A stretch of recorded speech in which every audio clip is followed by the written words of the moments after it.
Chapter 43. Typical of the kid, that was. Having carried out the most important act of his grubby little life, you'd expect him to sink to the ground in exhaustion and relief. But did he? No. This was his big chance, and he seized it in the most theatrical fashion possible. With all eyes on him, he hobbled across the ruined auditorium like a wounded bird, frail as you like, straight for the center of power. What was he going to do? No one knew. No one dared to guess. I saw the Prime Minister flinch when the boy held out his hand. And then, in the climactic moment of this little charade, all was revealed. The legendary Amulet of Samarkand, held up high so all could see, handed back to the bosom of the government. The kid even remembered to bow his head deferentially as he did so. Sensation in the hall. What a performance, huh? In fact, almost more than the ability to bully Jean, this instinctive pandering to the crowd suggested to me that the boy was probably destined for worldly success. Certainly, his actions here had the desired effect. In moments, he was the center of an admiring throng.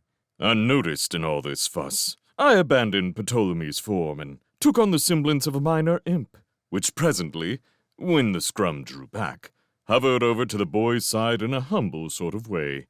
I had no desire for my true capabilities to be noticed.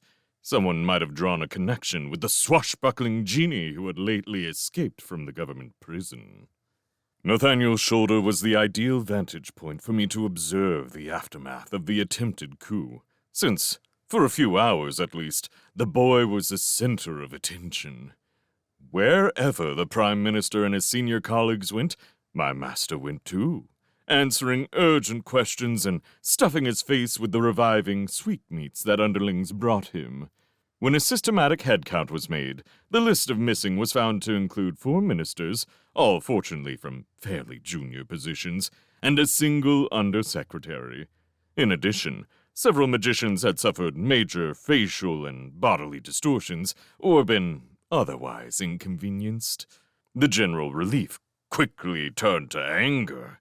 With Ramuthra gone, the magicians were able to set their slaves against the magical barriers on the doors and walls and quickly burst out into the house. A thorough search was made of Heddleham Hall, but apart from assorted servants, the dead body of the old man, and an angry boy locked in a lavatory, no one was discovered. Unsurprisingly, the fish-faced magician Rufus Lime had gone, nor was there any sign of the tall black-bearded man who had manned the gatehouse. Both seemed to have vanished into thin air. Nathaniel also directed the investigators to the kitchen, where a compressed group of undercooks was found trembling in a pantry. They reported that about half an hour previously, the head chef had given a great cry, burst into blue flame, and swelled to a great and terrifying size before vanishing in a gust of brimstone. Upon inspection, a meat cleaver was found deeply embedded in the stonework of the fireplace, the last memento of Farquhar's bondage. With the main conspirators dead or vanished, the magicians set to interrogating the servants of the hall. However, they proved ignorant of the conspiracy. They reported that, during the previous few weeks, Simon Lovelace had organized the extensive refurbishment of the auditorium, keeping it out of bounds for long periods. Unseen workers, accompanied by many oddly colored lights and sounds, had constructed the glass floor and inserted the new carpet. Supervised by a certain well-dressed gentleman with a round face and reddish beard. This was a new clue. My master eagerly reported sighting such a person leaving the hall that morning, and messengers were immediately sent out with his description to alert the police in London and the home counties. When all was done that could be done, Devereux and his senior ministers refreshed themselves with champagne, cold meats, and jellied fruits, and listened properly to my master's story. And what a story it was! What an outrageous yarn he told!